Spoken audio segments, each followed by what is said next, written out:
Dərs 2. Dəyişənlər. Pythonda məlumatları necə yadda saxlayırıq? Bunun üçün dəyişənlərdən istifadə edirik. Dəyişənlər yaratdıqda bir tərəfdə bir dəyişən yaradırıq və ona bərabərlik işarəsi ilə bir mətni, bir məlumatı daxil edirik. İndi sizə nümunə kod verəcəyəm.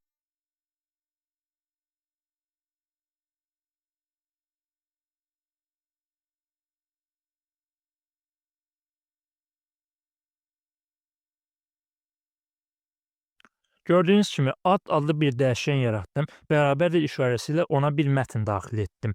İndi print funksiyası ilə bunu ekrana çap etdirək.